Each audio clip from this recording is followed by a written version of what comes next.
আসসালামু আলাইকুম। আমি doctor Tanvir Ahmed, Mymensingh medical college. সবাইকে ব্রাদার্স স্টেশনের পক্ষ থেকে শুভেচ্ছা অভিনন্দন। হ্যাঁ, সবাই একটু জয়েন হয়ে যাও, আমরা শুরু করে দেবো ইনশাল্লাহ।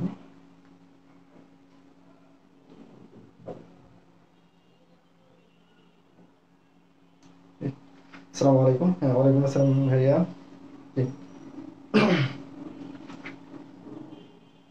বোর্ড ক্লিয়ার আছে কিনা, আমার কথাগুলো শুনতেছো কিনা একটু দেখো। আমরা মোটামুটি চিন্তা করছি আমরা তোমাদের ইংলিশ ক্লাসের পাশাপাশি জিকে গুলো নিয়ে মোটামুটি শেষ করে দেওয়ার চিন্তা ভাবনা আছে। আর মোটামুটি আসলে এই জিনিসগুলো মনে থাকে না, এই জন্য কথাগুলো শুনলে অনেকদিন মনে থাকে, বা পরীক্ষার হলে যায় সবসময় আসলে পড়া পসিবল না। এই জন্য জিকের ক্ষেত্রে আমি একটা মোস্ট ইম্পর্টেন্ট ব্যাপার হলো যে সবসময় শোনার চেষ্টা করবো বা বলার চেষ্টা করবো। হ্যাঁ, তাহলে ব্যাপারগুলো অনেক ইজি হবে।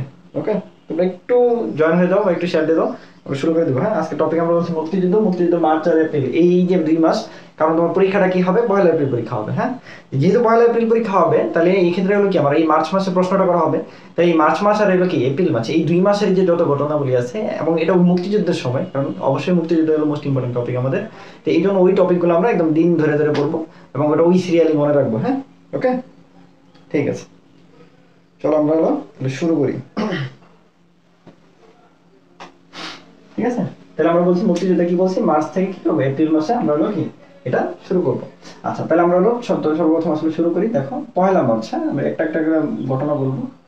ঠিক আছে, ঘটনা বলে বলে আমরা যাবো। হ্যাঁ, আচ্ছা, 1 মার্চ। দেখো, আমরা জানি গেলো কি 1970 সালে কি হয়েছিল, নির্বাচন হয়েছিল। হ্যাঁ, এই নির্বাচনে দুইটা নির্বাচন হয়েছিল, একটা জাতীয় নির্বাচন আর একটা প্রাদেশিক নির্বাচন। দুইটাতেই কি হয়েছিল, সংখ্যাগরিষ্ঠতায় আওয়ামী লীগ কি করেছিল, জয়ী হয়েছিল। বাট দেখা যাইতেছে ওই সময় কি হয়েছিল, এই ক্ষমতাগুলো কি করা হয়েছিল না, যারা জয়ী হয়েছিল এই জায়গায় হস্তান্তর করা হয় না। এবং পরবর্তীতে এই জাতীয় পরিষদ যেটা ছিল, ওটা কি করলো, এই 1 মার্চে এসে ওই জাতীয় পরিষদের যে অধিবেশনটা ছিল, ওই তৎকালীন পাকিস্তানের প্রেসিডেন্টের নাম ছিল ইয়াহিয়া খান। ঠিক আছে, কথাগুলো শোনো, তাহলে অনেক কাজে দিবে, ঘটনার মতো। হ্যাঁ, ওই তৎকালীন প্রেসিডেন্টের নাম ছিল ইয়াহিয়া খান। ইয়াহিয়া খান কি করলো, ওই যে জাতীয় পরিষদের নির্বাচনে যে জয়ী হয়েছিল, ওই যে জাতীয় পরিষদ গঠন করেছিল, ওই জাতীয় পরিষদটা কি করলো, কি ছিল জাতীয় পরিষদ। হ্যাঁ, এই জাতীয় পরিষদ কি করলো, স্থগিত ঘোষণা করলো।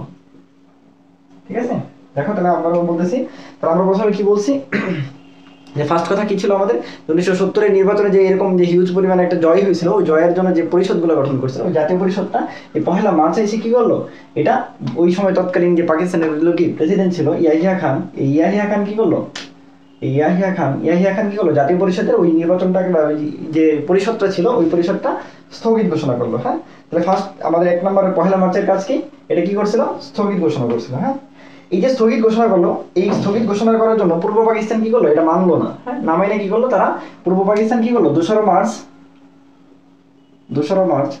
আর কি 3রা মার্চ, এই 2 দিন কি করলো, হরতাল ঘোষণা করলো। পূর্ব পাকিস্তান কি করলো, হরতাল ঘোষণা করলো। হ্যাঁ,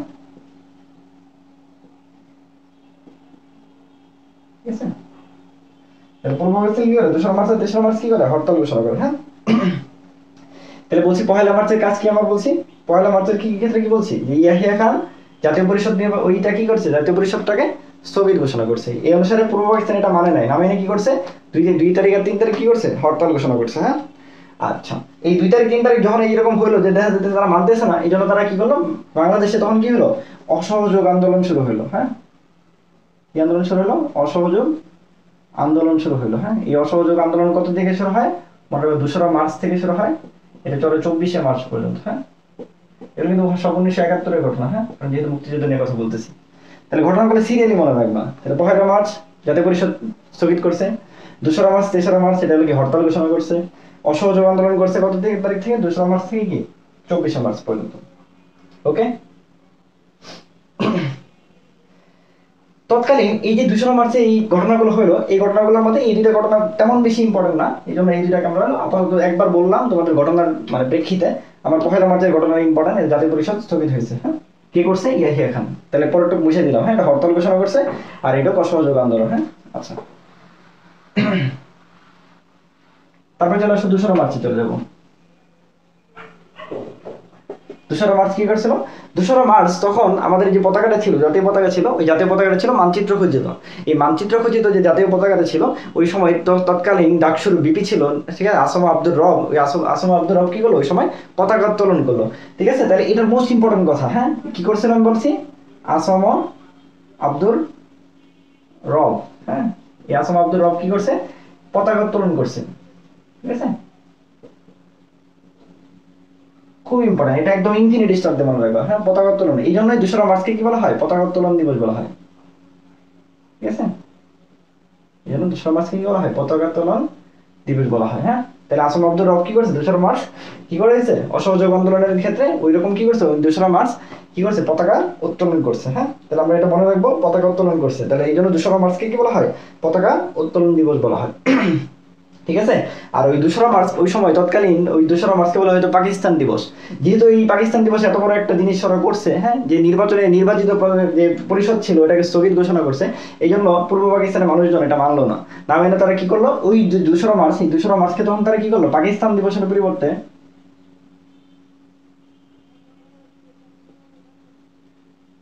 প্রতিরোধ দিবস হিসেবে ঘোষণা করলো। হ্যাঁ, কি করলো? প্রতিরোধ দিবস। হ্যাঁ, প্রতিরোধ দিবস ঘোষণা করলো। হ্যাঁ, ঠিক আছে, তাহলে আমি কিন্তু জিস্ট কথা বলতেছি, একদম যা যা প্রয়োজন তোমাকে, একদম মেডিকেলে যা যা আসবে। ঠিক আছে, তাহলে আমি বলছি মোস্ট ইম্পর্টেন্ট একটা টপিক বলছি, যে কে পতাকা উত্তোলন করছে? আসম আব্দুর রব। ঠিক আছে, এই পতাকাটা কি ছিল? মানচিত্র খচিত। বর্তমান পতাকা কিন্তু মানচিত্র খচিত না। হ্যাঁ, আচ্ছা, এই মানচিত্র খচিত এই পতাকাটা উত্তোলন করলো। হ্যাঁ, এই জন্য এই 2রা মার্চকে বলা হয়, এখনো পর্যন্ত স্টিল নাও কিন্তু 2রা মার্চকে কি বলা হয়? পতাকা উত্তোলন দিবস বলা হয়। হ্যাঁ, এই জন্য পরীক্ষা কিন্তু প্রায় আসে পতাকা উত্তোলন দিবস। তোমাদের দিবস কিন্তু খুব ইম্পর্টেন্ট, আমি ইনশাআল্লাহ দিবস নিয়ে একটা ক্লাস দিব। তো ওটাকে বলা হয় না পতাকা উত্তোলন দিবস। কবে? 2রা মার্চ। হ্যাঁ, আর এই দিবসটাকেই কি করছে? পাকিস্তান দিবস ছিল 2রা মার্চ, এটার পরিবর্তে ওই সময় কি করছে? এটাকে প্রতিরোধ দিবস হিসেবে ঘোষণা করছে। ওকে, আচ্ছা, ঠিক আছে, তারপর চলে আসো আমরা 3রা মার্চের ঘটনায় চলে যাই। 3রা মার্চ, 3রা মার্চ কি হলো? তখন 3রা মার্চ কি করলো? বঙ্গবন্ধুর নেতৃত্বে স্বাধীন বাংলা কি করলো? ছাত্র সংগ্রাম পরিষদ গঠন করলো। স্বাধীন বাংলা ছাত্র সংগ্রাম পরিষদ গঠন করলো। হ্যাঁ, কি বলছি তাহলে? এই 3রা মার্চ এসে প্রথম যে কাজটা করলো সেটা কি? স্বাধীন বাংলা ছাত্র সংগ্রাম পরিষদ গঠন হলো। হ্যাঁ, এই স্বাধীন বাংলা কি? ছাত্র সংগ্রাম পরিষদ ঘোষণা হলো, এবং এই স্বাধীন বাংলা ছাত্র সংগ্রাম পরিষদ থেকে কি হলো? আমার স্বাধীনতার ইশতেহারটা কি হলো? ঘোষণা হলো। হ্যাঁ, কি করা হয়? স্বাধীনতার ইশতেহার ঘোষণা। হ্যাঁ, পরীক্ষায় আসে এটা। এই স্বাধীনতার যে ইশতেহার ঘোষণা এটা করা হয় শাহজাহান সিরাজ। হ্যাঁ, শাহজাহান সিরাজ। ঠিক আছে, এই ঘটনাগুলো তোমরা অনেকে অনেকভাবে পড়ছো, বাট দেখা যায় ছড়ায় ছিটায় আছে, এই জন্য তোমাদের সিরিয়ালি একদম দিন বাই দিন নেয়। হ্যাঁ, এই জন্য পরীক্ষা দেওয়ার পড়তে কষ্ট হয়। হ্যাঁ, ঠিক আছে, তাহলে কি বলছি? এই সময় বঙ্গবন্ধুর উপস্থিতিতে এই স্বাধীন বাংলা ছাত্র সংগ্রাম পরিষদ কি ঘোষণা করলো? স্বাধীনতার ইশতেহার ঘোষণা করলো। কে করছে ওই সময়? শাহজাহান সিরাজ। হ্যাঁ, শাহজাহান সিরাজ কি করলো ওই সময়? এই স্বাধীনতার ইশতেহারটা ঘোষণা করলো। কার পক্ষ থেকে? স্বাধীন বাংলা ছাত্র সংগ্রাম পরিষদের গঠন মানে পক্ষ থেকে।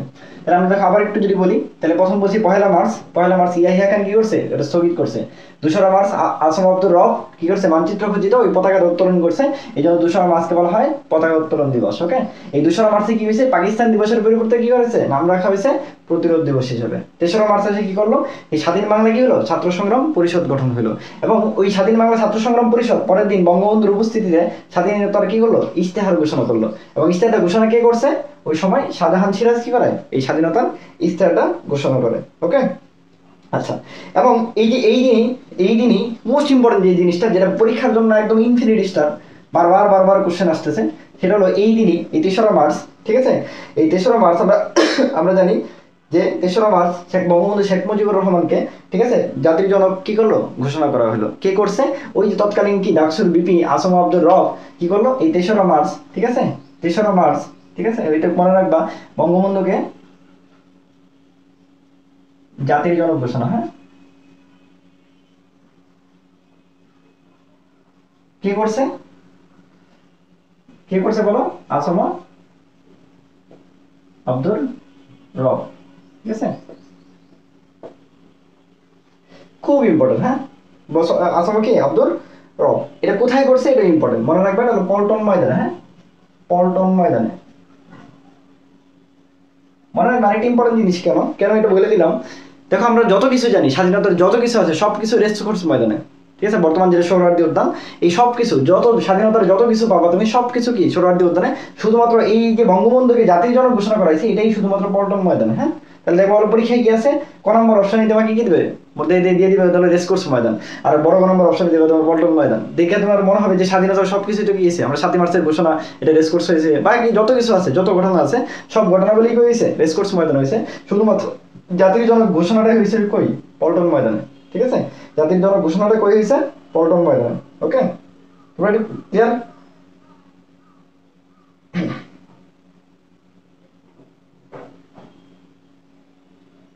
দেখো এটা ঠিক আছে কিনা।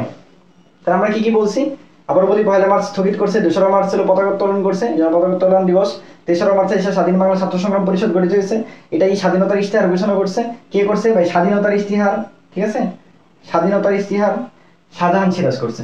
তাহলে এই যে স্বাধীনতার ইশতেহার শাহজাহান সিরাজ করছে, হ্যাঁ, দন্তস। বঙ্গবন্ধুকে কি করছে, জাতির জনক ঘোষণা করছে, বঙ্গবন্ধুকে জাতির জনক ঘোষণা করছে কে, আসম আব্দুর রব। হ্যাঁ, এবং কোন ময়দানে, পল্টন ময়দানে। হ্যাঁ, আসম আব্দুর রবকে কি জাতির জনক ঘোষণা করছে কে, আসম আব্দুর রব। এবং কোন ময়দানে, পল্টন ময়দানে। রেসকোর্স কিন্তু না, রেসকোর্স ময়দান আর পল্টন ময়দান এটা আলাদা। হ্যাঁ, ঠিক আছে, তাহলে তুমি রেসকোর্স ময়দান কিন্তু মনে রেখো না। হ্যাঁ, তাহলে পল্টন ময়দান, এইটুকু পর্যন্ত ক্লিয়ার কিনা দেখো। ঠিক আছে, 1 মার্চ, 2 মার্চ, 3 মার্চ, এটুকু আমার কাহিনী শেষ। এরপর আমরা চলে যাবো সরাসরি 7 মার্চ। তাহলে এটুকু আমি মুছে দিলাম। হ্যাঁ, একটু মনে রেখো, এটাও প্রায় পরীক্ষায় আসে যে কে হলো জাতীয় পরিষদ স্থগিত করছিল, কে পতাকা উত্তোলন করছিল, পতাকা উত্তোলন দিবস কত তারিখে। ঠিক আছে, স্বাধীন বাংলা ছাত্র সংগ্রাম পরিষদ কত তারিখে গঠন হয়েছে, কে স্বাধীনতার ইশতেহার ঘোষণা করছে, কে বঙ্গবন্ধুকে জাতির জনক ঘোষণা করছে, কোথায় ঘোষণা করছে। ওকে, তাহলে একদম সিরিয়ালি। হ্যাঁ, গুড। ঠিক আছে, তাহলে এই যে তারিখগুলো এইভাবে মনে রাখবে, তাহলে দেখো ভুলছো না, পরীক্ষার দিনও তোমার এইটুকু ঠিক আছে, সুন্দর করে মনে আছে। হ্যাঁ, ওকে।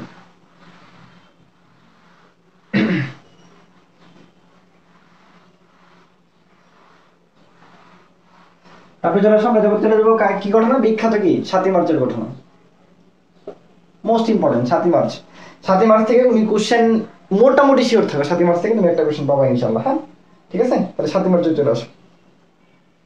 ঠিক আছে, 7 মার্চে কি বিখ্যাত সেই ভাষণ কোথায় দিছে বঙ্গবন্ধু, 1 নম্বর 7 মার্চে ভাষণ কে দিছে, বঙ্গবন্ধু দিছে।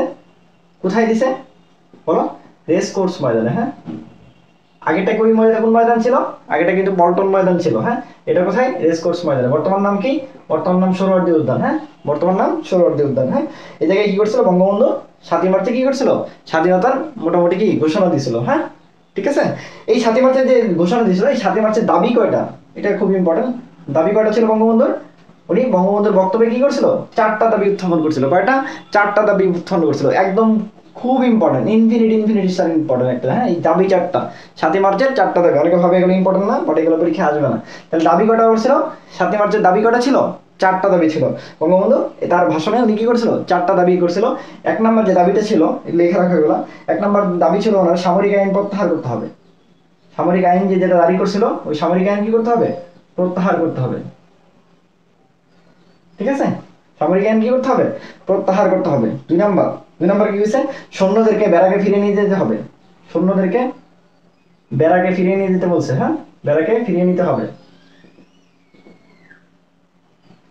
তাহলে 1 নম্বর দাবির নাম কি বলছি, সামরিক যে আইন ছিল, সামরিক আইন কি করতে হবে, প্রত্যাহার করতে হবে। 2 নম্বর আইন কি, সৈন্যদের ব্যারাকে ফিরিয়ে নিয়ে যেতে হবে। 3 নম্বর আইন কি, গণহত্যার কি হতে হবে, তদন্ত করতে হবে বা বিচার করতে হবে। এই যে গণহত্যা হয়েছে এত, এই গণহত্যাগুলোর কি করতে হবে, বিচার করতে হবে বা তদন্ত করতে হবে। ঠিক আছে, গণহত্যার তদন্ত বা বিচার করতে হবে। 4 নম্বর কি ছিল, 4 নম্বর উনি বলছিল নির্বাচিত যে প্রতিনিধি ছিল, নির্বাচিত প্রতিনিধিদের হাতে ক্ষমতা হস্তান্তর করতে হবে। ওই 1970 নির্বাচনে যে নির্বাচিত প্রতিনিধি ছিল, হাতে ক্ষমতা কি হস্তান্তর করতে হবে।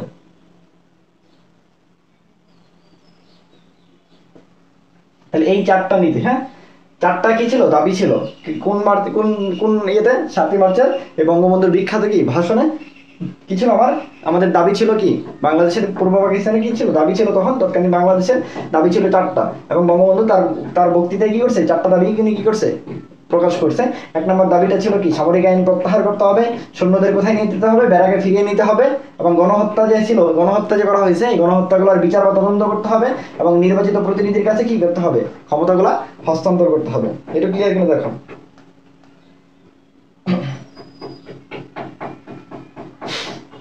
ঠিক আছে, তাহলে এই যে দাবি বা দফা যদি বলি, তাহলে অনেক সময় আসে প্রথম দফার নাম কি, তাহলে এটাকে বলা হয় প্রথম দফা, যেটা 1 নম্বর পয়েন্টে লিখছি। তাহলে প্রথম দফা কি ছিল? সামরিক আইন প্রত্যাহার করা।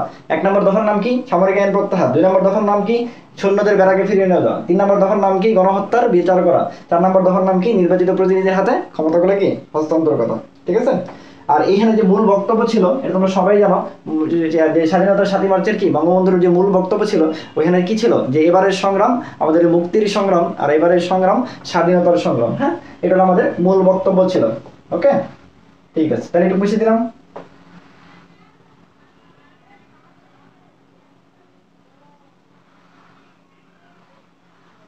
বঙ্গবন্ধু এই রেসকোর্স ময়দানে কয়টার দিকে এলো শুরু করছিল? মনে রাখবা, সময় ছিল বিকাল 3:20। হ্যাঁ, 20 উনি এই বক্তব্য শুরু করেন, এবং সময়কাল ছিল বা ব্যাপ্তি ছিল কয় মিনিট? 19 মিনিট। হ্যাঁ, উনি 19 মিনিট যাবত কি করেছিল? এই বক্তব্য দিয়েছিল। হ্যাঁ, যদি এগুলো এত বেশি ইম্পর্টেন্ট, একটু লেস ইম্পর্টেন্ট, বাট একটু তারপরে মাথায় রেখো আর কি। হ্যাঁ, ওকে। এই আর ওনার যে হলো কি ভাষণের যে ঘোষণা ছিল, ওই ঘোষণার নাম কি ছিল? ঘোষণার নাম ছিল জয় বাংলা। হ্যাঁ, এটাকে বর্তমানে কি করা হয়েছে? জাতীয় স্লোগান হিসেবে কি করা হয়েছে? যে আমাদের জাতীয় সংসদে এটা কি, এটা বর্তমানে আমাদের স্মারকাকারে আসছে। হ্যাঁ, তার মানে আমাদের বর্তমানে জাতীয় স্লোগান কি? জয় বাংলা। কিন্তু ওকে, এটাও ইম্পর্টেন্ট, এটা মনে রাখবো। হ্যাঁ, ঠিক আছে। এই আর তারপরে 7ই মার্চের ক্ষেত্রে আরেকটা মোস্ট ইম্পর্টেন্ট, যেটা বর্তমানে এই 7ই মার্চের যে ভাষণটা, এই ভাষণটাকে ঠিক আছে একটা কি বলে আন্তর্জাতিক একটা সংগঠন, সেটা হলো ইউনেস্কো, এটা কি করছে? বিশ্বের বিশেষ প্রামাণ্য চিত্র হিসেবে ঘোষণা করছে। খুব ইম্পর্টেন্ট, খুব ইম্পর্টেন্ট। হ্যাঁ, তাহলে আমরা বলবো কে করছে? বলছি ইউনেস্কো। হ্যাঁ, ইউনেস্কো। হ্যাঁ, ইউনেস্কো কি করছে? এটাকে বিশেষ প্রামাণ্য দলিল বা বিশেষ প্রামাণ্য চিত্র, ঠিক আছে, বিশেষ প্রামাণ্য ঐতিহ্য হিসেবে ঘোষণা করছে। হ্যাঁ, বিশেষ প্রামাণ্য ঐতিহ্য হিসেবে ঘোষণা করছে। হ্যাঁ, কত তারিখে, কত সালে? মনে রাখবো 2017 সালের 30 অক্টোবর। হ্যাঁ, ঠিক আছে, খুব ইম্পর্টেন্ট, এটা একদমই, এটাও খুব ইম্পর্টেন্ট, খ্রিস্টাব্দে মনে রাখবা। কি বলছি? এই 7ই মার্চের ভাষণটাকে কি করছে? বিশেষ প্রামাণ্য ঐতিহ্য হিসেবে ঘোষণা করছে কে? ইউনেস্কো। কে করছে? কোন সংগঠন? ইউনেস্কো। একদম মাথায় একদম নিয়ে নাও, আজকে এই পড়তেছো, একদম পরীক্ষা হলে যা দেখাইতে পারো। কি করছে? ইউনেস্কো। কি হিসেবে করছে? বিশেষ প্রামাণ্য ঐতিহ্য হিসেবে ঘোষণা করছে। কত তারিখে, কত সালে? 2017 সালে। কত অক্টোবর? 30 অক্টোবর। ঠিক আছে, একদম সুন্দর করে একদম মাথায় ঢুকানো। ওকে, এবার একটা লিসিং পড়েন, সেটা আমরা মুছে দিই। কিন্তু এটা যেটা করছি, এটা একদম মাস্ট, মাথায় একদম ঢুকাই না রাখি। হ্যাঁ, আর কি হয়েছে? সংবিধানের কোন অংশে এই 7ই মার্চের ভাষণটাকে কি করা হয়েছে, মানে অ্যাড করা হয়েছে? এটা খুব ইম্পর্টেন্ট, মনে রাখবা। আমরা জানি সংবিধানে কি হয়েছে? এ পর্যন্ত 17টা সংশোধনী হয়েছে। সংবিধানের কোন জায়গায় লিখবো? এদিকে দেখি। সংবিধানের এ পর্যন্ত সংশোধনী কয়টা হয়েছে? 17টি। হ্যাঁ, 17টি কি সংবিধান সংশোধন হয়েছে? 17 বার। ঠিক আছে, 17 বার কি হয়েছে? আমাদের সংবিধানটা সংশোধন হয়েছে। এই সংশোধনীর 15 সংশোধনীতে, কোন সংশোধনীতে? 15, মানে এক কথায় বললে 15তম সংশোধনীতে। হ্যাঁ, 15তম সংশোধনীতে এই 7ই মার্চের ভাষণকে কি করছে? সংবিধানের অন্তর্ভুক্ত করা হয়েছে। হ্যাঁ, কত নাম্বার তফসিলে? দেখো, এটা খুব ইম্পর্টেন্ট। আমি বলছি, প্রথম কথা বলছি যে 7ই মার্চের ভাষণটাকে আমাদের কি করা হয়েছে? তফসিলে। তফসিল কয়টা? সংবিধানের তফসিল কিন্তু 7টা। ঠিক আছে, কয়টা তফসিল? এগুলো খুব ইম্পর্টেন্ট। ঠিক আছে, একটু নতুন লাগতে পারে, বাট আপাতত মনে রাখো, পরে আমরা আস্তে আস্তে ক্লাস নিলে এগুলো সব বলে দেবো। সংবিধানের আমরা বলছি সংশোধন করা হয়েছে এ পর্যন্ত 17টা। এর মধ্যে 15 সংশোধনীতে, সংবিধানের কি বলছি, বা 15তম সংশোধনীতে এই 7ই মার্চের ভাষণটাকে কি করা হয়েছে? তফসিলের অন্তর্ভুক্ত করা হয়েছে। কয় নম্বর তফসিলে? মনে রাখবা, 5ম তফসিলে। হ্যাঁ, তাহলে 7ই মার্চের ভাষণকে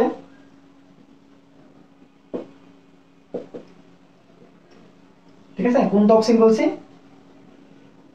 5ম তফসিলে। ঠিক আছে, এটা খুব মনে রাখবে। এটা কিন্তু 15 মানে 15তম সংশোধনী আর 5ম তফসিল। মোট তফসিল কয়টা? সংবিধানের মোট তফসিল 7টি। ঠিক আছে, এটা খুব ইম্পর্টেন্ট। ঠিক আছে, তফসিল হবে। তাহলে আমি আবার বলতেছি, দেখো, 7ই মার্চে বঙ্গবন্ধু প্রথম কি রেসকোর্স ময়দানে একটা ভাষণ দিয়েছিল। এটা দাবি ছিল 4টা। 4 নম্বর দাবির মধ্যে প্রথম দাবি ছিল সামরিক সেনা যে আছে সামরিক সেনাগুলো কি করতে হবে, প্রত্যাহার করতে হবে, সৈন্যদের বেড়াকে ফিরিয়ে নিয়ে যেতে হবে, গণহত্যার কি তদন্ত করতে হবে এবং কি নির্বাচিত প্রতিনিধির হাতে কি ক্ষমতাগুলো হস্তান্তর করতে হবে। এর পরবর্তীতে যেটা বলছি 7ই মার্চের ভাষণে বঙ্গবন্ধুর মূল বক্তব্য ছিল যে এবারের সংগ্রাম আমাদের মুক্তির সংগ্রাম, এবারের সংগ্রাম স্বাধীনতার সংগ্রাম। আর স্বাধীনতা সংগ্রামের উনি কি করছে পরোক্ষভাবে স্বাধীনতার ঘোষণাই কি করছিল দিয়েছিল। এবং এইটা এর যে ঘোষণা ছিল এটার ঘোষণাটা ছিল জয় বাংলা। এবং এটা 2017 সালে ইউনেস্কো বিশেষ প্রামাণ্য ঐতিহ্য হিসেবে ঘোষণা করছে কত তারিখে, 30 অক্টোবর। এবং পরবর্তীতে এই 7ই মার্চে আমাদের সংবিধানের যে মোট 17টা সংশোধনী আছে এর মধ্যে 15তম সংশোধনীতে এই 7ই মার্চের ভাষণকে 5ম তফসিলের অন্তর্ভুক্ত করা হয়েছে। এবং আমাদের এই সংবিধানের মোট তফসিল সংখ্যা কটা, 7টা।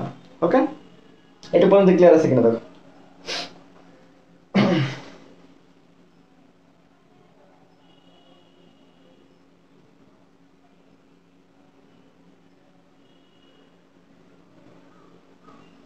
এটা ক্লিয়ার? গুড। তাহলে আমরা একটু মুছে দিলাম।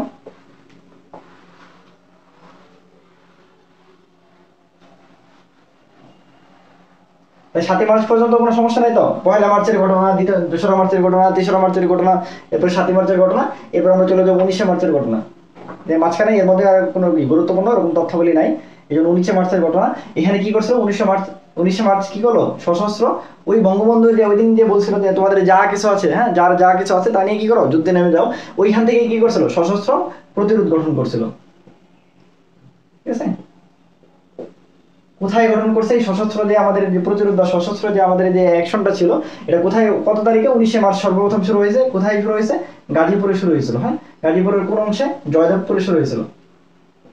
ঠিক আছে, এটা একটু জাস্ট মনে রেখো তাহলেই হবে। তাহলে 19শে মার্চে কি করছে, সশস্ত্র প্রতিরোধ গঠন করছিলাম আমরা। ঠিক আছে, এবং সশস্ত্র প্রতিরোধটা কোথায় গঠন হয়েছে, সশস্ত্র প্রতিরোধটা গঠন হয়েছে কোথায়, গাজীপুরের জয়দেবপুরে, গাজীপুরের জয়দেবপুরে। ওকে, ঠিক আছে। তারপর চলে আসে মোস্ট ইম্পর্টেন্ট যেটা, 25শে মার্চের ঘটনা। হ্যাঁ, তো পাকিস্তানিরা কি করছিল, থেমেছিল না। হ্যাঁ, ওরা কি করছিল, বর্বরতার যে একদম সর্বশেষ যে যে জায়গা, ওই জায়গা থেকে তারা কি করছিল, বর্বরতা এবং কি মানে যেটা আসলে নিকৃষ্টতম যে কাজটা, এই কাজটা কি করছিল, করতেছিল। এবং ওই তারিখে কি করছিল, 25শে মার্চে কি করছিল তারা, আমরা যেটাকে বলে যে বাঙালির যে জাতির উপরে কি করছিল, একটা নির্মম হত্যাকাণ্ড চালাইছিল, সেটা 25 তারিখে। ওটাকে বলা হয় অপারেশন সার্চলাইট। ওটাকে কি বলা হয়, অপারেশন সার্চলাইট। অপারেশন কি, সার্চলাইট। ঠিক আছে, তাহলে এই 25 তারিখে কি করেছে, অপারেশন সার্চলাইট। পরীক্ষা খুব ইম্পর্টেন্ট। হ্যাঁ, বর্বরতার একটা কি করছিল তারা, সাক্ষী রাখছিল। এবং ওই তারিখে হ্যাঁ ঢাকা এবং ঢাকার বাইরে যত জায়গায় যা পাইছে এবং সবাইকে কি করছে, নির্মমভাবে হত্যা করছে। এইটাকে এই যে নির্মমতার যে বর্বরতার যে উদাহরণ রাখছে, এটাকে কি রাখছিল, তার নাম রাখছিল অপারেশন সার্চলাইট। ঠিক আছে, এবং এই 25শে মার্চ কি বার ছিল, অনেক সময় চলে আসে। এই 25শে মার্চ মনে রাখবা, এটা ছিল বৃহস্পতিবার। কি বার ছিল, বৃহস্পতিবার। আচ্ছা, একটা সহজ ব্যাপার, 25শে মার্চ যদি বৃহস্পতিবার হয়, তুমি এখন বলো যে হলো কি, তাহলে 1971 সালের 26শে মার্চ কি বার ছিল, একদম তুমি বলো। এটা যদি বৃহস্পতিবার হয় তাহলে 26শে মার্চ কি বার ছিল, অবশ্যই অবশ্যই শুক্রবার। তাহলে 26শে মার্চ কি বার ছিল, শুক্রবার ছিল। ওকে, তাহলে 19শে মার্চ সশস্ত্র প্রতিরোধ ঘোষণা করছে। 25শে মার্চ পূর্ব পাকিস্তান মানে পাকিস্তানে যারা ছিল তারা কি করছিল, এরকম বড় বড় তারা একটা কি অপারেশন চালাইছিল, ওই অপারেশন নাম অপারেশন সার্চলাইট। এবং তারা কোন কি বারে চালাইছিল, এটা বৃহস্পতিবার। তাহলে 26শে মার্চ কি বার, শুক্রবার। ঠিক আছে, এবং এই অপারেশন সার্চলাইট আমরা কি করছিল, তারা ওই দিনই কি করছিল, বঙ্গবন্ধুকে গ্রেফতার করে। এবং বঙ্গবন্ধুকে যে গ্রেফতার করে এটাকে তারা নাম দিয়েছিল the big bird in cage. হ্যাঁ, এবং ওটা কি কি রাখছিল, কি নাম রাখছিল, দ্য বিগ বার্ড। কারণ ওই সময় বঙ্গবন্ধুকে কি ধরা বা হলো কি মানে তারা গ্রেফতার করা একটা বড় একটা কি ছিল, তাদের ইস্যু ছিল। এই জন্য ওই নামটাকে যখন বঙ্গবন্ধুকে ধরতে পারছে, তারা ওই অ্যাকশনটাকে কি নাম রাখছে, দ্য বিগ বার্ড। এবং এটাকে বলছে the big bird in cage, big bird in cage. হ্যাঁ, বিগ বার্ড ইন কেজ। ঠিক আছে, তারা নাম কি রাখছিল, বিগ বার্ড ইন কেজ। হ্যাঁ, এটা পর্যন্ত ক্লিয়ার আছে কিনা দেখো, এটা পর্যন্ত ক্লিয়ার আছে। তাহলে বলছি আমরা কি 19শে মার্চ কি করছিল, সশস্ত্র প্রতিরোধ গঠন করছিল। 25শে মার্চ কি করছিল, অপারেশন সার্চলাইট এটা করছিল। এবং এই দিনটা ছিল বৃহস্পতিবার। এবং দ্য বিগ বার্ড কি করছিল, বঙ্গবন্ধুকে যে গ্রেফতার করছিল এই জিনিসটাকে তারা কি বলছে, বিগ বার্ড ইন কেজ বলছে। ওকে, ঠিক আছে। এবং এই বঙ্গবন্ধুকে যখন গ্রেপ্তার করলো, এর পূর্বে বঙ্গবন্ধু কি করলো, স্বাধীনতার ঘোষণাটা কি করলো, প্রকাশ করলো।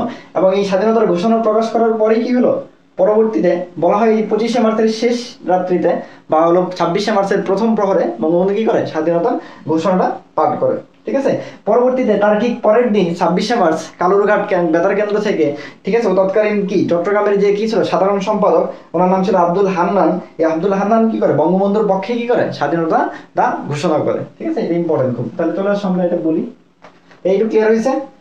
এইটুকু মোটামুটি 25শে মার্চ থেকে এতটুকু জানলেই চলবে। হ্যাঁ, আচ্ছা, আরো কিছু আছে বাট এগুলো মেডিকেলের জন্য খুব বেশি ইম্পর্টেন্ট না।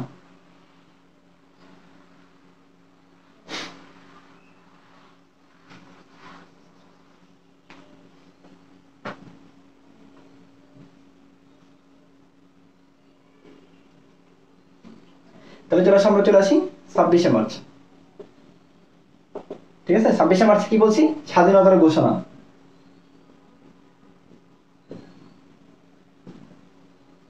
ঠিক আছে, স্বাধীনতার ঘোষণা কবে আসছে, 26শে মার্চ প্রথম প্রহরে অথবা 25শে মার্চ রাত্রিতে। যেহেতু বঙ্গবন্ধু গ্রেপ্তার হওয়ার সময় উনি কি ঘোষণা করে গেছে, এই জন্য স্বাধীনতার ঘোষণাটা কি 26শে মার্চ হিসেবে আমরা গণনা করি আর কি। এই জন্য আমাদের স্বাধীনতা দিবস কবে, 26শে মার্চ বলি। এবং পরের দিন এই স্বাধীনতাটা কোথায় থেকে, কালুরঘাট বেতার কেন্দ্র থেকে। কালুরঘাট বেতার কেন্দ্র থেকে ঘোষণাটা যে আসছিল, এই কালুরঘাট বেতার কেন্দ্র থেকে ঘোষণাটা আসছিল, কে দিছিল, তৎকালীন ওই কি ছিল, ওই চট্টগ্রামের কি যে সাধারণ সম্পাদক ছিল, তার নাম ছিল আব্দুল হান্নান। ঠিক আছে, আব্দুল কি হান্নান। হ্যাঁ, আব্দুল হান্নান কি করছিল, তৎকালীন এই কালুরঘাট বেতার কেন্দ্র থেকে এই বঙ্গবন্ধুর স্বাধীনতার ঘোষণাটা কি করছে, উনি প্রচার করছে। এবং এই প্রচার করার ক্ষেত্রে উনি কি দিয়ে প্রচার করছে, এটা বারবার পরীক্ষায় আসে। হ্যাঁ, প্রচারটা কি দিয়ে করছিল বলো, সেটা হলো ওয়্যারলেসের মাধ্যমে। হ্যাঁ, ওয়্যারলেসের মাধ্যমে, এটা খুব ইম্পর্টেন্ট, এটা কয়েকবার আসছে। বঙ্গবন্ধুর যে স্বাধীনতার ঘোষণাটা এটা কি দিয়ে করছিলেন, উনি ওয়্যারলেসের মাধ্যমে করছিল, একদম ইনফিনিটি স্টার, এটা মনে রাখবা। ঠিক আছে, তাহলে স্বাধীনতার ঘোষণাটা কি করছে, ওয়্যারলেসের মাধ্যমে। তাহলে প্রচার করছে কোথা থেকে, কালুরঘাট বেতার কেন্দ্র থেকে। কে করছে, আব্দুল হান্নান। আব্দুল হান্নান কি ছিল, চট্টগ্রাম আওয়ামী লীগের সাধারণ সম্পাদক ছিল। ঠিক আছে, 26শে মার্চ প্রথম প্রহরে কি করছিল, স্বাধীনতার ঘোষণাটা কে করছিল, বঙ্গবন্ধু। ঠিক আছে, বঙ্গবন্ধুর পক্ষে কে পরের দিন করছে, পরের দিন আব্দুল হান্নান। কোথা থেকে করছে, কালুরঘাট বেতার কেন্দ্র থেকে। প্রচার করছে কি দিয়া, ওয়্যারলেসের মাধ্যমে। হ্যাঁ, ঠিক আছে, এটি পর্যন্ত ক্লিয়ার আছে কিনা দেখো।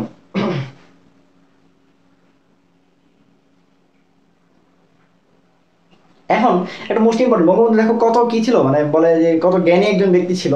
যে এই কারণে উনি জ্ঞানী ব্যক্তি ছিল, উনি কিন্তু এই যে স্বাধীনতার ঘোষণাটা উনি কিন্তু বাংলা ভাষায় এই স্বাধীনতার ঘোষণাটাতে করে নাই, না করে উনি কি করছিল, এই স্বাধীনতার ঘোষণাটা করছিল ইংরেজি ভাষায়। স্বাধীনতার এটা বুঝে দিলাম নাকি, না আছে থাক একটু পরে বুঝছি একবার। এবং 26শে মার্চ উনি যে স্বাধীনতার ঘোষণাটা করছিল, এই ঘোষণাটা কি ভাষায় ছিল, অনেকে পরীক্ষায় আসলে বাংলা জায়গায় আসবে না, উনি কিন্তু এই স্বাধীনতার ঘোষণাটা কি করছিল, ইংরেজি ভাষায় করছিল। কেন ইংরেজি ভাষায় করলো, বঙ্গবন্ধু একজন বাঙালি হয়েও কেন ইংরেজি ভাষায় করলো, আর বাংলার জন্য যেহেতু এত যুদ্ধ, আমাদের ভাষা আন্দোলন, বাট তারপরে বঙ্গবন্ধু তার কি দৃঢ়তা, কতটুকু মানে জ্ঞানী ছিল বা তীক্ষ্ণ ছিল, উনি কি ঘোষণাটা ইংরেজিতে করছিল। কারণ পুরো বিশ্ব কি আছে, ইংলিশটাকে কি করে সবাই প্রেফার করবে, বাংলাটা সবার কাছে কি না বোধগম্য না। এখন স্বাধীনতার ঘোষণাটা তুমি বাংলায় যদি করতো উনি, তাহলে দেখা যায় পুরো বিশ্বে সবার কাছে এটা বুঝতে পারতো না বা সবাই এটা বুঝতো না। এই জন্য উনি কি করছিল, তার তীক্ষ্ণ বুদ্ধি দিয়ে কি করছিল, উনি ইংলিশে এই স্বাধীনতার ঘোষণাটা কি করছিল, পাঠ করছিল। এবং এই ইংরেজিতে যে ঘোষণা দিয়েছিল, এই ঘোষণাটাকে বাংলায় অনুবাদ করেন, বাংলায় অনুবাদ কে করেন, তার নাম ছিল মঞ্জুলা আনোয়ার। হ্যাঁ, তার নাম কি, মঞ্জুলা আনোয়ার। হ্যাঁ, তাহলে এটা বাংলায় কি অনুবাদ করছিল, মঞ্জুলা আনোয়ার নামে একজন ব্যক্তি, উনি কি করছিল, স্বাধীনতার ঘোষণাটা ইংরেজি থেকে বাংলায় কি অনুবাদ করছিল। ঠিক আছে, এটা ক্লিয়ার। এবং এই 26শে মার্চকে কি বলা হয়, আমাদের স্বাধীনতা দিবস বলা হয়। এই জন্য 26শে মার্চকে কি বলা হয়, স্বাধীনতা দিবস, বা এটার আরেকটা নাম কি, জাতীয় দিবস বলা হয়। খুব ইম্পর্টেন্ট। হ্যাঁ, পরীক্ষা আসলে কখনো স্বাধীনতা দিবস আসবে, আসলে কি আসবে, জাতীয় দিবস আসবে। জাতীয় দিবস আসলে অনেকে কি করে 16ই ডিসেম্বর থেকে আসে না, স্বাধীনতা দিবসই জাতীয় দিবস আমাদের। হ্যাঁ, এগুলো ভুল করা যাবে না, এগুলো সহজ কোশ্চেন ভুল করা যাবে না। তাহলে স্বাধীনতা দিবস মানে কি, জাতীয় দিবস। হ্যাঁ, এটা ক্লিয়ার, স্বাধীনতা দিবস মানে জাতীয় দিবস। হ্যাঁ, এটা কত সালে এই জাতীয় দিবস হিসেবে ঘোষণা করা হয়েছে, এটা 1980 সাল থেকে। কত সাল থেকে, 1980 সাল থেকে। ঠিক আছে, তাহলে এই স্বাধীনতা দিবস বা জাতীয় দিবস হিসেবে ঘোষণা করা হয়েছে 1980 সাল থেকে। হ্যাঁ, আবার সেম এই স্বাধীনতার ঘোষণা যে সংযোজিত হয়েছে সংবিধানে যে সংযোজিত হয়েছে, এটা কত নম্বর সংশোধনীতে, আগেরটার মতোই একই সংশোধনী। হ্যাঁ, 15 সংশোধনীতে, মানে 15তম সংশোধনীতে। ঠিক আছে, 15তম সংশোধনীতে। হ্যাঁ, এবং পরবর্তীতে কি হয়েছে, মেজর জিয়াউর রহমান 1971 সালে কি 27 মার্চ উনিও কি করেছিল, ঘোষণা কি করেছে, স্বাধীনতার ঘোষণা দিয়েছিল। তাহলে 27 মার্চ কি করেছিল জিয়াউর রহমান, হ্যাঁ, স্বাধীনতার ঘোষণা দেয়। হ্যাঁ, এই তাহলে আমরা বলছি 26শে মার্চের ঘটনা বুঝতে পারছো তো? 26শে মার্চ একটু বড় জিনিস, এই জন্য আমাদের অনেক অনেক কিছু বলতে হয়েছে। এই দিন স্বাধীনতার ঘোষণা করেছিল বঙ্গবন্ধু, এবং ওইটা পরের দিন কি কালুরঘাট বেতার কেন্দ্র থেকে আব্দুল হান্নান কি করছিল, এটা প্রচার করছিল কিসের মাধ্যমে, ওয়্যারলেসের মাধ্যমে। বঙ্গবন্ধু যে ঘোষণা ছিল কোন ভাষায়, ইংরেজি ভাষায়, বাংলায় অনুবাদ কি করছিল মঞ্জুলা আনোয়ার। হ্যাঁ, এবং এটাকে কি দিবস বলা হয়, স্বাধীনতা দিবস। বাকি দিবস জাতীয় দিবস। জাতীয় দিবস কত সাল থেকে ঘোষণা করা হয়েছে, 1980 সাল থেকে। কোন সংশোধনীতে সংবিধান অ্যাড করা হয়েছে, 15তম বা 15দশ সংশোধনীতে। এবং পরের দিন 27শে মার্চ কি করছিল জিয়াউর রহমানও এই কালুরঘাট বেতার কেন্দ্র থেকেই, ঠিক আছে, স্বাধীনতার ঘোষণা বার্তা করছিল। ওকে, এই হলো আমার মোটামুটি 26শে মার্চের কাহিনী। মোটামুটি মার্চ মাসের এইটুকু যতটুকু ঘটনা বলছি এইটুকু মনে রাখলে বিশ্বাস করো ইনশাল্লাহ তুমি মার্চ মাস থেকে কোনো কোশ্চেন মিস হবে না। মানে মুক্তিযুদ্ধের রিলেটেড মার্চ মাসে কোনো কোশ্চেন ইনশাল্লাহ মিস হওয়ার কথা না। ওকে,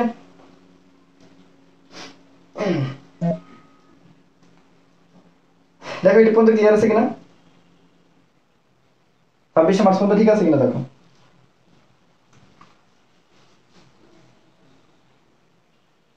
এটা ক্লিয়ার আছে? তাহলে চলো আমরা এপ্রিলে চলি। এপ্রিল আমাদের এত ঘটনা নেই, এপ্রিল আমরা 2-3 তারিখের ঘটনা বলবো, ওগুলাই খুব ইম্পর্টেন্ট।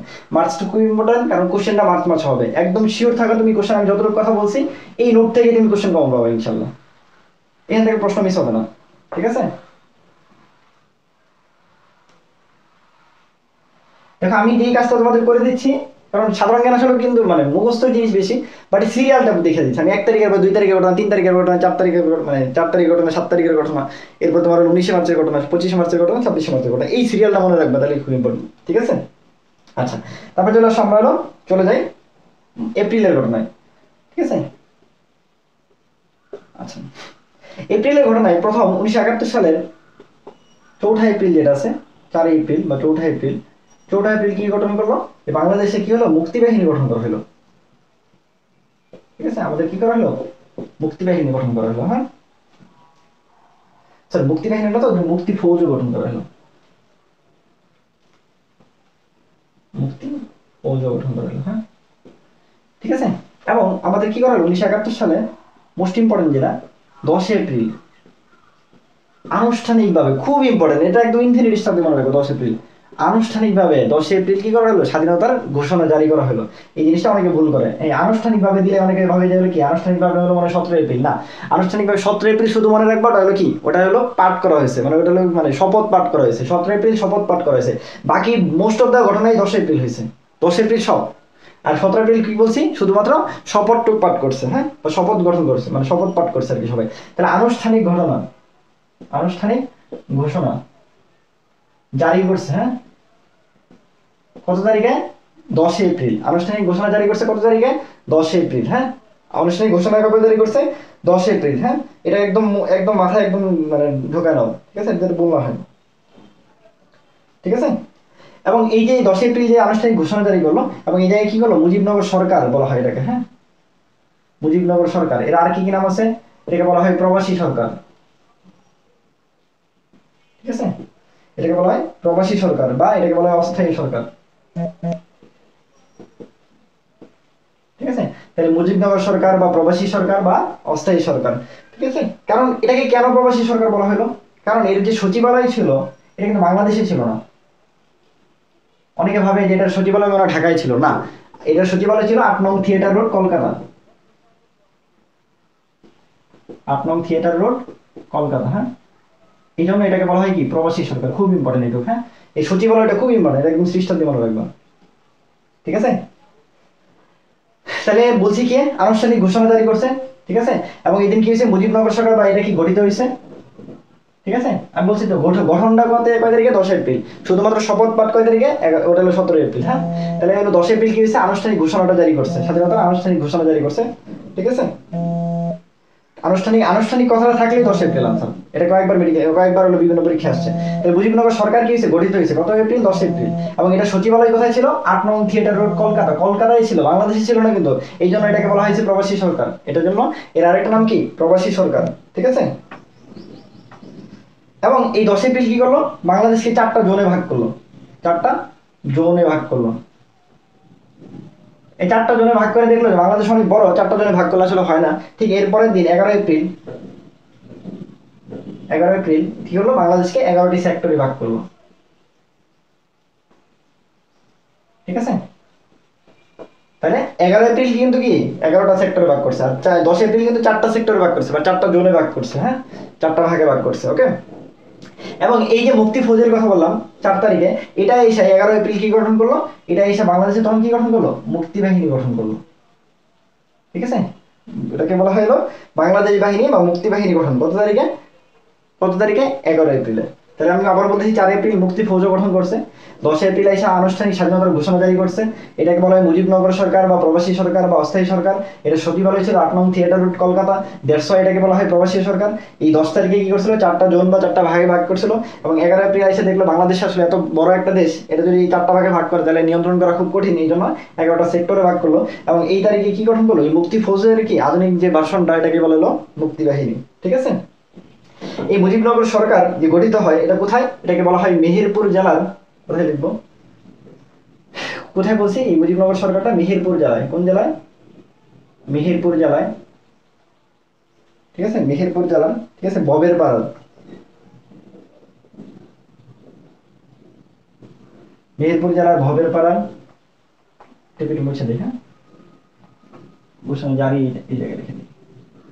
ঠিক আছে, ভবের পাড়ার বৈদ্যনাথ তলার।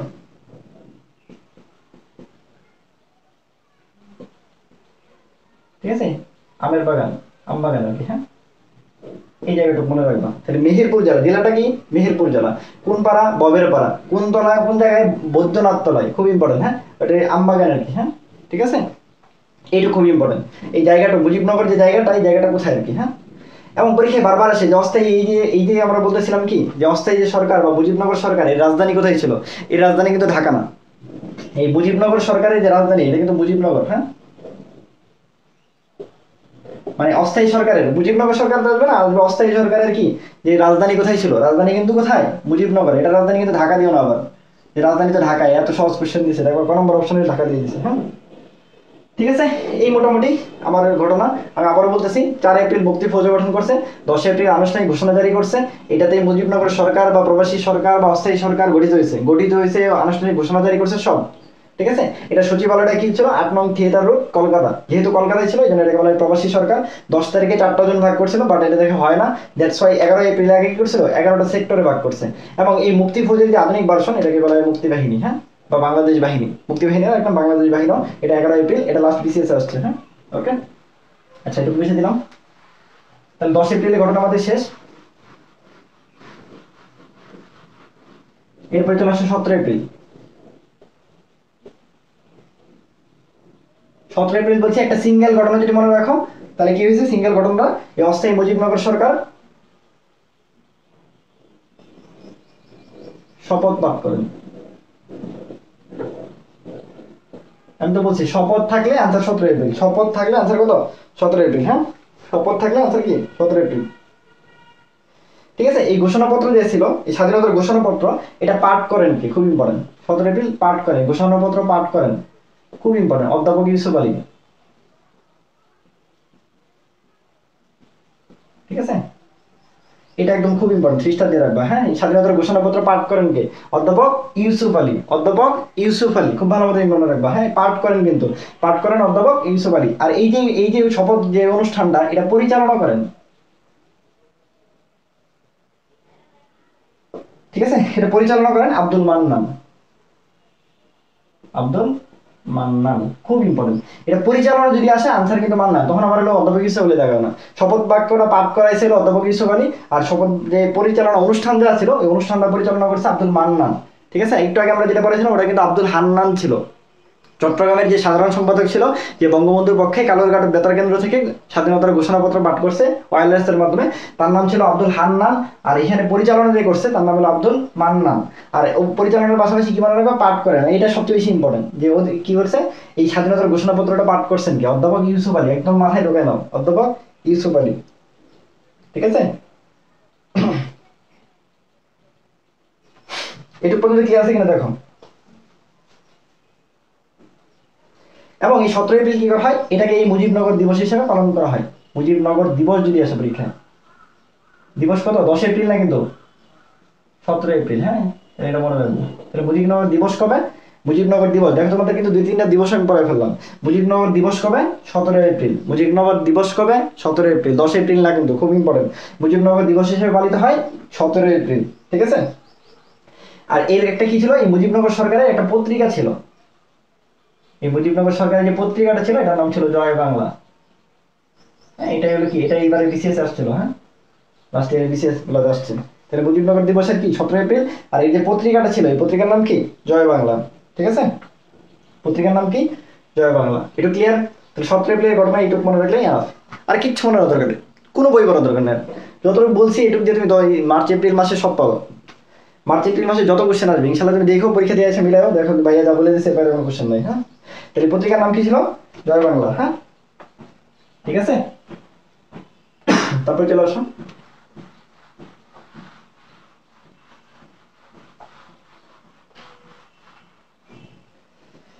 তাই এই যে অস্থায়ী সরকার ছিল, এই অস্থায়ী সরকারের মন্ত্রিসভা খুব ইম্পর্টেন্ট। মন্ত্রিসভায় সদস্য ছিল 6 জন, 6 সদস্য বিশিষ্ট। হ্যাঁ, কয়জন ছিল? 6 জন ছিল। 6 সদস্য বিশিষ্ট মন্ত্রিসভা ছিল। ঠিক আছে? 1 নম্বর রাষ্ট্রপতি কে ছিল? রাষ্ট্রপতি বা বলা হয় সর্বাধিনায়ক। সর্বাধিনায়ক কে ছিল? বঙ্গবন্ধু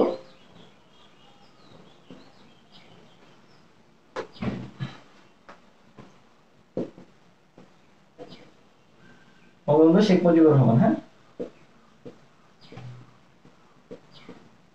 ঠিক আছে? তাহলে রাষ্ট্রপতি বা সর্বাধিনায়ক ছিল, এটা পরীক্ষায় বারবার আসে।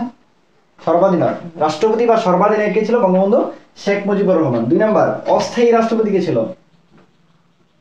অস্থায়ী রাষ্ট্রপতি খুব ইম্পর্টেন্ট। হ্যাঁ, অস্থায়ী রাষ্ট্রপতি কে ছিল? সৈয়দ নজরুল ইসলাম।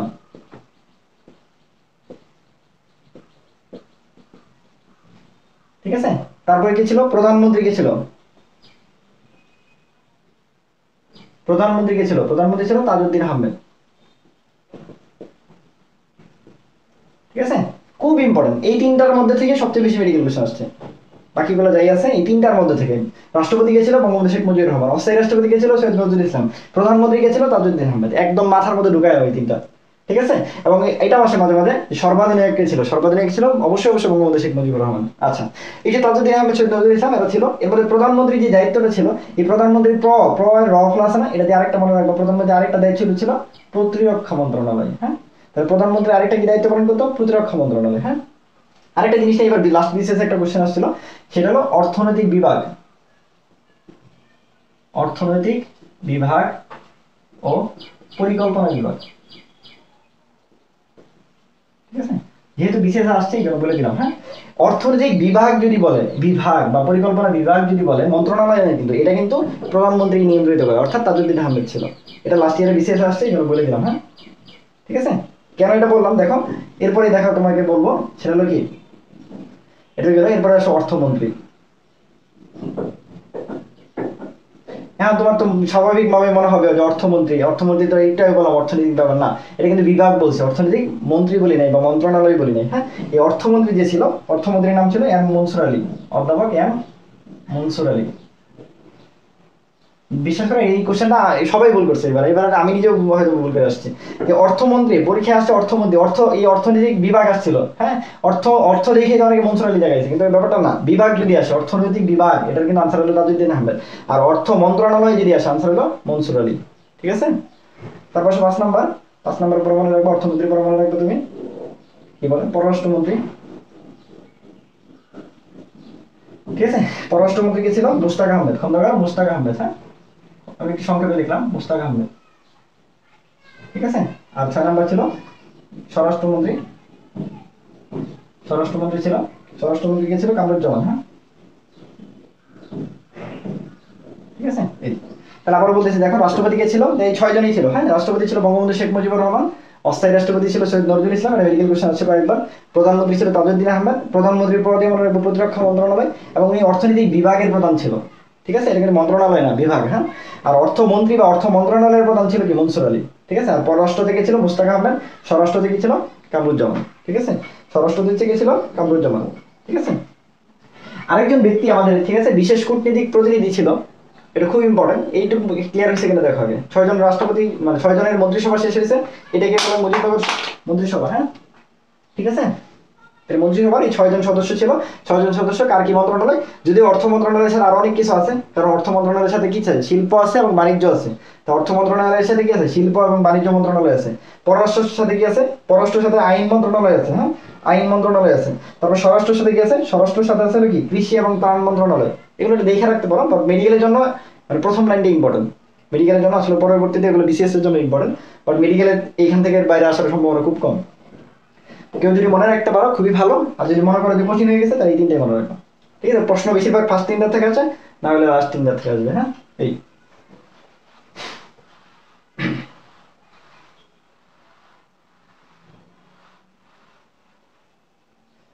আর একটা মোস্ট ইম্পর্টেন্ট বলছি, সেটা হলো কি বলছি, যে বিশেষ কূটনীতিক একজন প্রতিনিধি ছিল, বিশেষ কূটনীতিক প্রতিনিধি।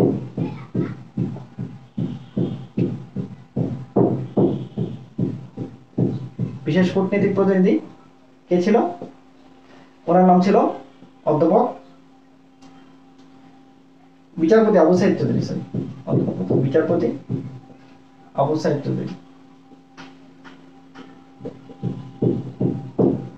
বিচারপতি আবু সাইদ চৌধুরী। হ্যাঁ ওনাকে বলা হয়েছে বিশেষ কূটনীতিক প্রতিনিধি। কোন দেশের ছিল, যুক্তরাজ্যের ছিল উনি। এবং কি করছে, পরোক্ষভাবে প্রত্যক্ষভাবে আমাদের স্বাধীনতা যুদ্ধে অনেক কি অবদান ছিল তার। তাহলে কে ছিল, যুক্তরাজ্যের বিশেষ প্রতিনিধি কে ছিল, বিচারপতি আবু সাইদ চৌধুরী। একটু মনে রাখবো। হ্যাঁ আবু সাইদ চৌধুরী যুক্তরাজ্যের বিষয়ে ছিল উনি। হ্যাঁ আবু সাইদ চৌধুরী মনে থাকবে।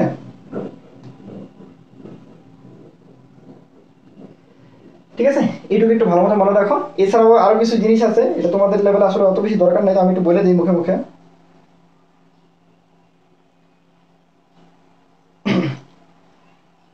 তাহলে আমি কি কি বলছি, 6 জন মন্ত্রিসভার যে যারা আছে এদেরকে খুব ভালো মতো মনে রাখবা। প্রথম 3 জনটা খুব ভালো মতো মনে রাখবা। শেষের 3 জনের ক্ষেত্রে যে 3টা মেইনলি বলছি আমি, অর্থমন্ত্রীকে, পররাষ্ট্রমন্ত্রীকে, স্বরাষ্ট্রমন্ত্রী, এটা ভালো মতো মনে রাখবা।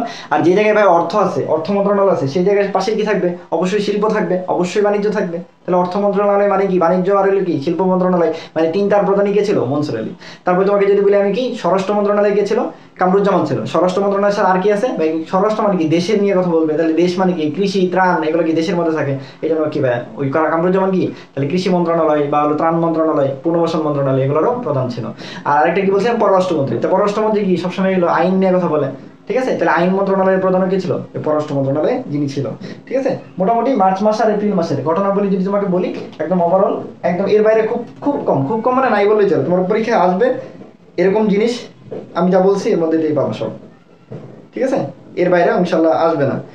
আসবে না মানে মোটামুটি আসার সম্ভাবনা নাই বললেই চলে। তুমি তুমি যত বই ঘাটাঘাটি করবা, ঘাটাঘাটি করলে দেখবা আমি যেগুলো বলছি এর বাইরে কোনো কোশ্চেন খুবই কম, নাই বললেই চলে। হ্যাঁ তাহলে বুঝাইতে পারছি আমি। তাহলে মন্ত্রিসভায় যেটুকু ছিল এটুকু একটু খুব ভালো মতো ক্লিয়ার করো। আর এপ্রিল মাস আর মার্চ মাস, কারণ পরীক্ষা এই 2 মাসের মধ্যে হচ্ছে। প্রশ্ন এপ্রিল মাসে, প্রশ্ন মার্চ মাসে হবে, পরীক্ষা এপ্রিল মাসে হবে। দ্যাটস ওয়াই এপ্রিল আর মার্চ মাসের যত ঘটনা আছে সব একদম ঠান্ডা মাথায় রাখবে। আর আমি আজকে একটা গ্রুপে কি তোমাদের কারেন্ট অ্যাফেয়ার্স দিচ্ছি, কারেন্ট অ্যাফেয়ার্স দাগানো লাইনগুলো অ্যাটলিস্ট কারেন্ট অ্যাফেয়ার্স থেকে প্রত্যেক বছর কোশ্চেন আসে, হিউজ পরিমাণে কোশ্চেন আসে। এই জন্য কারেন্ট অ্যাফেয়ার্সের যে লাইনগুলো দাগানো আছে, এটা ফেব্রুয়ারি লাস্ট কারেন্ট অ্যাফেয়ার্স যেটা আছে এটা দিছি। এই কারেন্ট অ্যাফেয়ার্সের দাগানো লাইনগুলো তুমি অ্যাটলিস্ট করে ফেলবো। ঠিক আছে, এটুকু যদি কভার করতে পারো আমি বিশ্বাস করি ইনশাআল্লাহ তুমি হলো কি মেডিকেলে এই অ্যাটলিস্ট মার্চ এপ্রিলে যত ঘটনা আছে এগুলো থেকে একদম সিরিয়ালি মনে রাখবা। ঠিক আছে, আর সবার জন্য শুভকামনা। আমরা ইনশাল্লাহ চেষ্টা করবো তোমাদের 7 দিনের মধ্যে এই জিকে টুক শেষ করে দেওয়ার, এবং পাশাপাশি এরপরে আমরা তোমাদের দিবস বা ভাস্কর্য এগুলো নিয়ে যে ক্লাস আছে এগুলো করে ফেলবো। আর পাশাপাশি ইংলিশ যে ক্লাসগুলো আছে 2-একটা জায়গায় বাকি আছে বা ইম্পর্টেন্ট টপিক যেগুলো পড়ানো যায়, আসলে সময় স্বল্পতার জন্য পড়াইতে পারতেছি না, but I can try my best. আমি তোমাদের চেষ্টা করবো। তোমার ভাইও ক্লাস নিতেছে, পাশাপাশি তোমার ভাইয়ের ক্লাসগুলো করবো, রাতে একটা ক্লাস হবে ইনশাল্লাহ। ঠিক আছে, অর্থনীতি রোশন মেবি শেষ করে দিচ্ছে বা করতেছে। হ্যাঁ যাই হোক, তোমার আমাদের সাথে থাকো, আর সবার জন্য শুভকামনা। সবাই ভালো মতো পড়াশোনা করতে থাকো। ঠিক আছে, আমাদের জন্য দোয়া করবা। আসসালামু আলাইকুম।